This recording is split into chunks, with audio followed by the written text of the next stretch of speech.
welcome School of Hard Knocks. I'm so happy to be back here with you with another guest today. We have been slaying the guests lately. It's been really exciting and hard at the same time. I say this all the time. I have such a good problem and then a bad problem at the same time. Good problem is I never run out of people to talk to, but bad problem is I never run out of people to talk to, right? Because there's always somebody who has something that has been on their heart. So, today we are sitting here with Chrystal Hawley. Chrystal is the founder and CEO of Let's Talk Time. So I'm really excited to talk about that because I know as women, like I talk about this all the time how we have this superwoman cape and we feel like we can just handle all of these things. So this is going to be a really important message. This is a time strategy firm that's based out of Atlanta, Georgia. And Chrystal actually coaches leaders how to gain time traction using customized time strategies, which I think is super cool. Transformative goal setting and self leadership. And I love that so much. She is also the author of Let's Talk Time, Own Your Hours, Rule Your Life. And her mission is to help change the world's relationship with time. I love that because I feel like some days I really want like 30 hours in a day. So, welcome, Chrystal. So excited to have you here. Thank you. Thank you. I appreciate you having me. It's fun. It's fun. I love to have these connections. Yes, me too. Absolutely. Well, tell me a little bit about your background and how you have come into being the founder and CEO of Let's Talk Time. Yeah, so I am a nurse by trade. Started off on my nursing journey 20 plus years ago, did, med surge in the hospital, all those things, and then ended up, because I love the senior population, running a large portfolio of senior living communities. So as a regional nurse, then operations, all that good stuff. So I taught teams and led teams for years and years using time strategies. And I saw people that had high potential but low performance. And I was like, how can we get them to focus on what they actually need to focus on to move the needle forward, increase margins, all of the things. And so I came up with this goal setting framework out of the biblical book of Esther, started using that, and then customized time strategies to match the person to create time traction, decrease time debt. Yeah, so that's how I came to love time strategy, which is totally different than time management. We won't go down that rabbit hole yet. We could later, right? I could talk all day about this. Um, but I was actually laid off in September due to a downsizing after being with a large company for 14 years. And it was heartbreaking. And I was struggling with identity and very traumatic time in my life. And I felt a calling on my heart that said, hey, you need to start this business. So I started this business and we're off and running and doing well and exciting stuff. So that's what got me here. I love that. And I have a little bit of a background in the medical field as well. So I have such a big appreciation for people who work with elderly people. I actually Sure. started my medical career working as a nursing assistant Oh, way so back when I fun. was like 20 years old. That was like one of Yes. my first real serious jobs. And I loved it so much, that feeling of everybody was your grandparent. Mhm. Everybody like appreciate most of them. There were a couple real like crabby, cranky ones, but what are you going to do when you're 93 years old and you've just about had enough of everybody's you know what? But for Yes. the most part, it was incredible. And then my little heart would just break every time they would go to heaven. And I haven't hadn't at that time really like was deep in my faith. So it Sure. was so heartbreaking to me, not truly understanding like death and where they're going. So Right. I moved out of that. But the passion that people have to have in that kind of atmosphere, and it actually prepped me for what God had planned for me later in life, which was to be my dad's full-time caregiver. So, Yeah. I mean, God just has plans on plans on plans all the time. Absolutely. Plans on plans on plans. And can we give a shout out to all the caregivers? Because being a Yes. nursing assistant or a personal caregiver, I say it's fun, it's rewarding, but it is such a difficult, heartbreaking job. And I think they're definitely underappreciated. So want to say that for sure. 100%. I mean, I will sing that all the time. Taking care of my dad was the hardest, most rewarding job I ever had in my life. I can only imagine. I mean, it Absolutely. was amazing, but oh boy, it was hard. Yeah. Yeah. So Tough stuff for success. sure. Yes. Well, talk to me about getting laid off and at that time in your life, how long had you been working for that particular company and what happened? When you got laid off, your brain just went, I have to create something. Sure. Yeah. So I mean I was working for a company, wonderful company, have nothing but amazing things to say about the company. I just had dug so far in to have my identity wrapped up in the role, in the leadership role. And I mean, that was my purpose, or I felt like that was my purpose at the time. And, I knew some things might be coming down the pipeline. At the end of the day, a real estate issue, right? There's investors and owners and all these things, and it came down to a downsizing, and it was time. And the writing was on the wall, but when I got the official call, here you go. It's going to be, I think I worked 3 months after I found out the news. And they did everything they could for me. So appreciative, but it still hurts. And sometimes you can't help but take things personally, even though obviously it wasn't personal, um, and applied for other positions, clinical operations, all these things, and crickets, crickets, crickets. And on paper, I was so overqualified, right? Yeah. And so what does that do to your self-confidence? And you start to struggle with your worth, and was I doing a good job? All of these questions. And so that was really traumatic for me. But I held it in, and the story that I gave, you know, the outside world was I'm good, everything's good. And inside, I mean, my world was totally shaken. And so the more I applied and the more, I mean, I wasn't even interviewing, right? I Mhm. wasn't even getting interviews. And, in prayer a lot, and just continued to feel this calling on my soul. Hey, you need to teach what you've been teaching. I'm going to give you a different platform to do that. So I kept waiting for the platform, right? And Yeah. so God finally nudged me. He was like, "No, you're going to create your own platform. Like, this is you. You're an Imagineer. I'm helping you build something from nothing." And so Let's Talk Time came about, and I started writing my book, Let's Talk Time on Your Hours, Rule Your Life. And out of that bloomed the business. And we're off and running, and it's going well. So it's scary, fearful at times. And I think back about, every now and then fear will creep in, and I'm like, faith over fear, faith over fear. And it keeps building and moving and growing. And so we're here doing the dang thing with the plans of over plans, right? Yeah. Yeah, Now tell me, when you were laid off, did you this let's talk time. Now, what are we talking about? Are we talking about like condensing time? Are we talking about spreading yourself out to be able to, spend time in different areas of your life?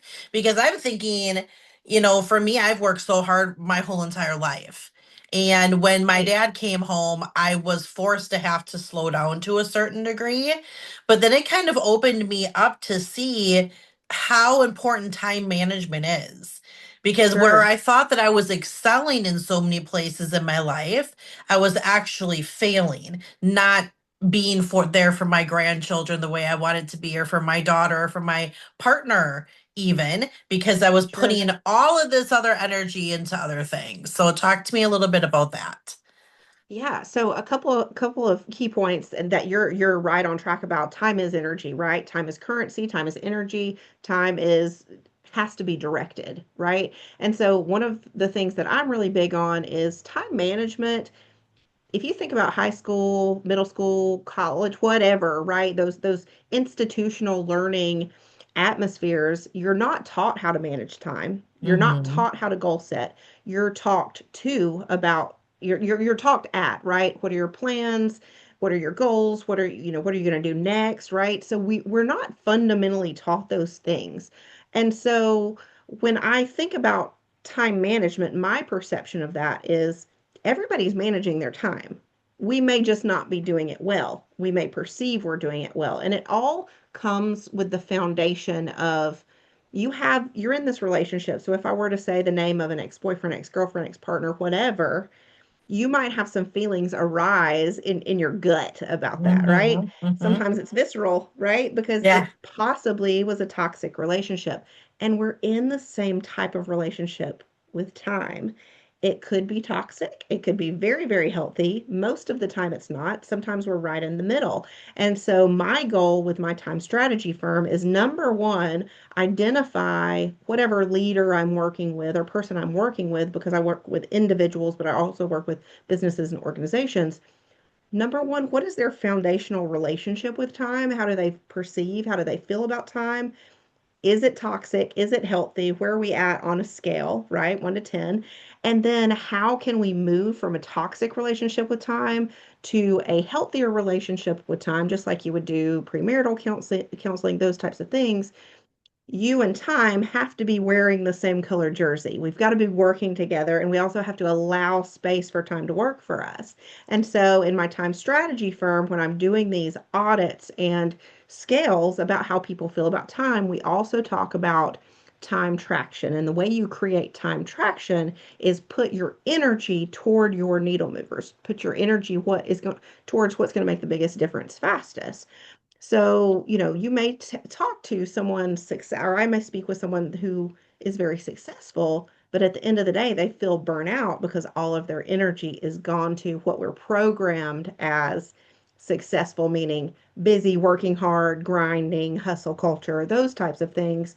When with some systems, with some transformative goal setting, not just SMART goals, but with this goal setting framework that we use, creating something that causes traction or creates traction to get to your get to your destination quicker. And time strategies are customized, individualized. Just like I say, everybody's not made to get up at 5 a.m. and run 2 miles and drink a green shake. That's great if you are.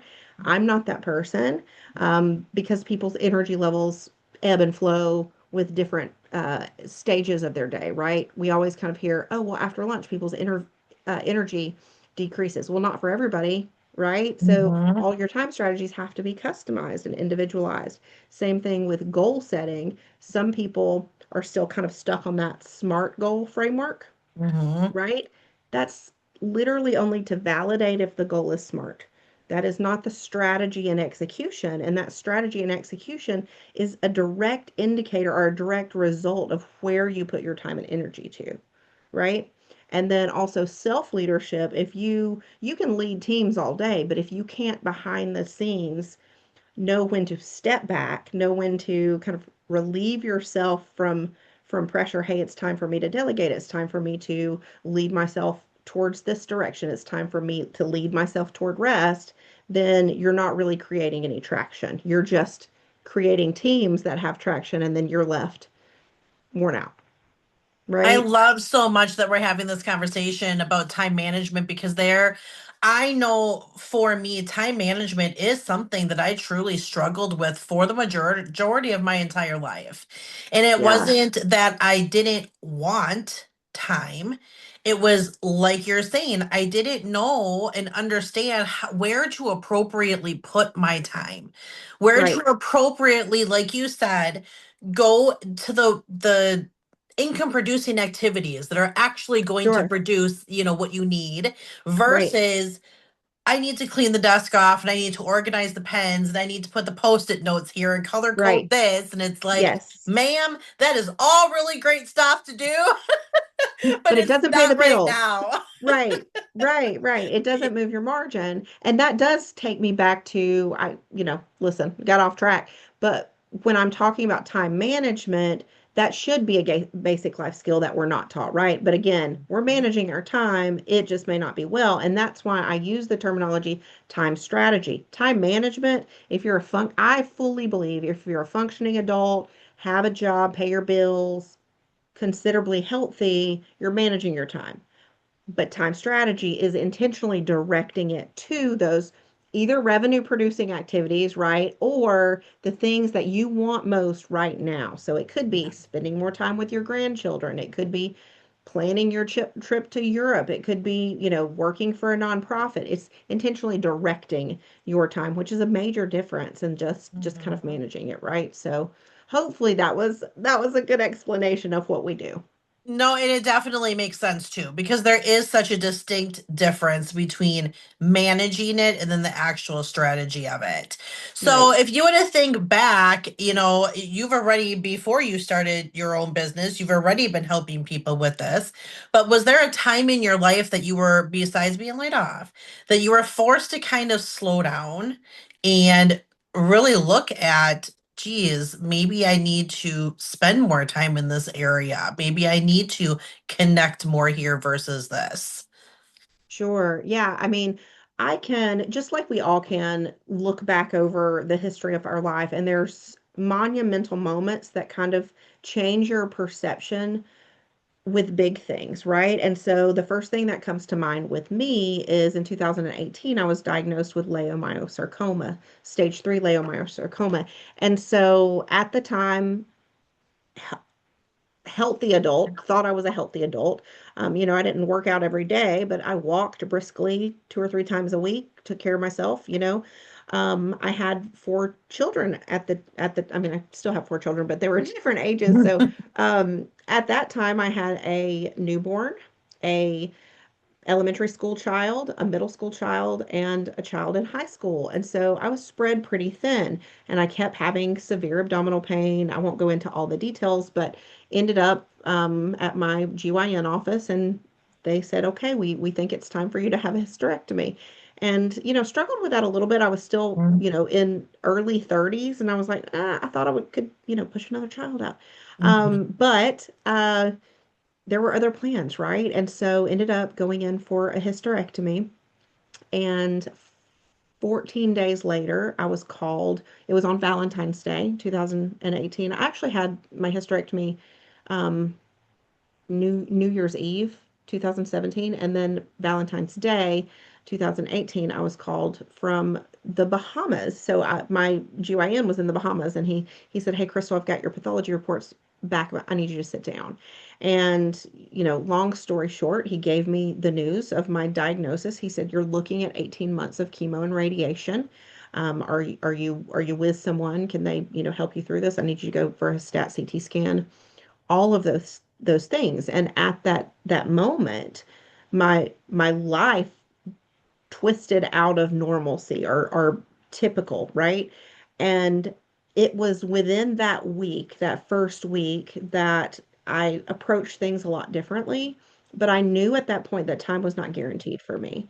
And so with that being said, that's kind of led to kind of, I want to say, my, sometimes I'll say mission, but sometimes I'll say my obsession, right? I'm Yeah. Yeah. obsessed with creating this world where people have a healthier relationship with time, because we're not promised years. We're not promised the same amount of years, the same amount of number of day, so the same number of days. We're absolutely not promised the same number of hours. However, typically everyone has 24 hours in a day, right? I mean, I know, sometimes it's like cut short in the middle of the day, but Mhm. typically the same 24 hours. And if we allow ourselves to understand that we get to direct that time instead of the time directing us, it just changes everything. And so that's Yeah. probably the most monumental event that changed everything for me. Um, and again, long story short, I major blessing and miracle in my life. The hysterectomy without me knowing had actually gotten all the cancer, like the surgery got all the cancer out of my body. So I did not have to have follow-up treatment other than CT scans after Yay! that. Yes, major blessing, praise God, so Yes. good. But it changed the trajectory of my life for sure. Yes. I mean, Yeah, I can see how that would change anybody's life. Well, talking about your book, yeah, right? So, yeah. when did you publish that book and tell me about the book? Yeah, so Let's Talk Time, Own Your Hours, Rule Your Life, published in mid-January. I've actually got a ton of manuscripts. I've always been a writer. I've got a children's book, but this is the first time I was like, okay, I have to write this and get this out. This is my love letter to the world in a I'm your coach, this is your guidebook. You got to get some things done Mm. fashion. And so it's a fun read. It feels warm and, in my perspective, warm and best friend giving you a big cup of coffee, sending you home with a chili recipe, sitting at the counter with like oversized uh, sweatshirts and leggings type of feel, right? In some spots. But then in other spots, it's like, I'm going to kick your tail. I'm your coach. You need to get up and you need to stop wasting time now. And here are some tactical ways to do it. I walk through within the second chapter. First chapter is kind of a greeting. Second chapter is really walking you through my time framework, TIME. And time, T stands for time. So that's your relationship with time. I is individualized. Everybody has to have those individualized time strategies. M is for your mission. What do you want to focus on right now? What is God calling you to do? What is your, purpose and mission right now that you want to work on? And then E is for execution and evaluation. I'm a firm believer that dreams die between or in the valley of strategy and execution. And after you execute, you have to evaluate, right?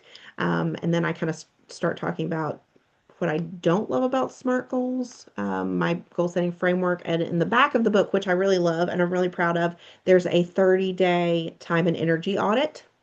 So it's really like two books in one. That is really awesome. Where can we Yeah, find your book? it's on Amazon. So it's called Let's Talk Time on Amazon. Find it now. I It's fun. absolutely love it. Yeah, Yeah. I mean, I think that it would benefit so many people, women in particular, because this is who I talk to the most. I talk to women that are burnt out, tired in life. They're just spread so thin, healing, because we talk a lot about healing here. But when we're Yes. stuck in healing, we still have to mom, we still have to wife, we still have to work, we might have Absolutely. grandparents. Like we still have Hmm. all of these things that we have to do. There's so many different hats that Yes. we all wear. So seriously consider picking this book up, finding Chrystal, talking with Chrystal, supporting her mission obsession. Yes. I love that. But it's such a great obsession to have because when Yes. you're out Yes. here helping, because literally that's the only thing in this life we cannot get back is time. Like That's time once that debt. time is gone, it's gone. That's time debt. So I talk to people about, if you go in financial debt, if you have some financial debt, you can dig yourself out. You can save your money, you can get an extra job, those types of things. But when you go into time debt, you can't dig yourself out of that. It's gone. Once it's gone, it's gone. You're right. But what you can do is stop compounding it.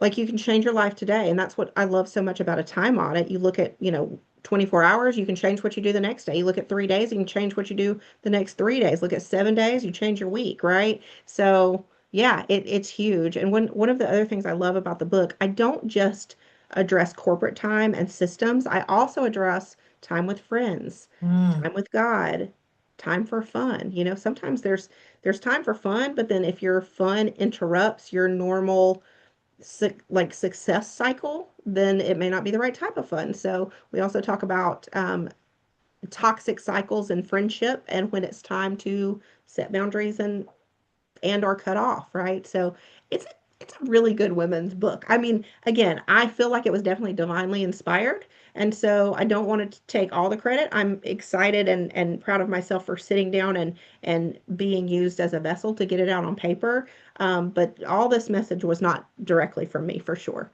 I'm not Yeah, smart enough right. for all that. No.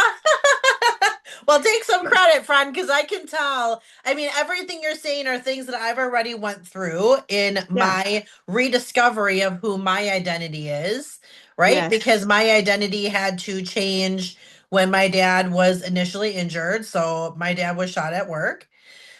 Got a had that resulted in a traumatic brain injury from the way he fell. He did Wow. over 2 years in brain rehab before he came home to me and my husband. And we took care of him for 3 years and 8 months before he unfortunately passed away 5 months ago. So Wow. my identity has shifted from, being this happy go lucky woman in the world who's like, I'm building stuff and I'm going to take over the world, to making a decision about if my dad's going to be traked and pegged or if we're going to see if he passes away, to where is he going, what are we going to do, we're bringing him home, like all of these different things that my brain has had to shift through. One of the Right. things that I did have to come to terms with is my time was put on hold in my life taking care of my dad. And that was like hard to accept because my years are going by. This happened 6.5 years ago, almost already. So for 6.5 years, my husband and I have been disconnecting and not knowing, not spending time with people, not doing the things that we're supposed to be doing because the focus was so on my dad. And it was Yeah. hard because it was like I could tell my dad was kind of picking that up a little bit, even though he had a brain injury. I could tell he was feeling like he was a burden, like my kid doesn't get to do anything or whatever. And he never was. And it's the best thing I've ever done in my life. But it was all on God's timing because Sure. I have had more success in the last 5.5 months since my dad went to heaven than I did in the whole 6 years previous. So it was almost like I could hear God like, good job. And now here's your moment. So Yeah. take it and do it. But that time loss like that was a hard one for me. Yeah. Yeah. Yeah. And it's one of those things where I can talk about time as much as I want, and I can be obsessed with time as much as I want and share Mhm. this message, but it is all about God's time. And then when I think about that situation where you said it was the best, most rewarding, yet hardest, right? Mhm. Time, it's such a time of sowing in your soul. I bet you had time to think about, things you wanted to do and all of that good stuff. And you can't get that time back with your dad. So I'm glad you had it, but it's tough. And it's tough when there's such a pull between, oh, this is really hard and sometimes it sucks, but it's also such a blessing and such a testimony. And look at the story you have now, right? And so Mhm. I definitely, ooh, it's tough. My mother took care of my grandmother and like lived in with her, and I could see her struggling, but I don't think she would ever give that time away now, Yeah. right? But she Yeah. missed out on a lot of things. And Hmm. yeah, that's a tough one for sure. So you Hmm. definitely have a story to tell. I do, but there's blessings in everything. And like you said, God uses us as tools. So Hmm. whatever needs to come out of that is going to come out of that. And I'm just blessed that he gave me the opportunity to have all of those extra days with my dad. So we Love just that. focus on that and the fact that Yep. he's just in heaven now waiting, Yes. so Yes. that's I okay love with that. me. So Yeah. yay. Well, thank you so much for being here with us today and sharing all of this. Where can people find you? Thank you for asking that. So I'm across all social medias as CW Hawley, Hawley, and then or Let's Talk Time. So Let's Talk Time is on all social media, Facebook, Instagram, LinkedIn, and we're about to start a YouTube channel. So look for me there. Sweet. Yep. Nice. And Chrystal will also be tagged when this releases and in any other thing. So just in case you're following me and not following her yet, you can follow her through me. So please make sure that you do that. Thank you so much for being here with us today and sharing this awesome, incredible story and information with us. You guys go and check Chrystal out. Thank you for being here. And remember, when you're walking with God, healing is always possible. I'll see you guys on the next episode. Yay, Chrystal! That was so good. That was awesome. I loved to hear your story as well because I looked you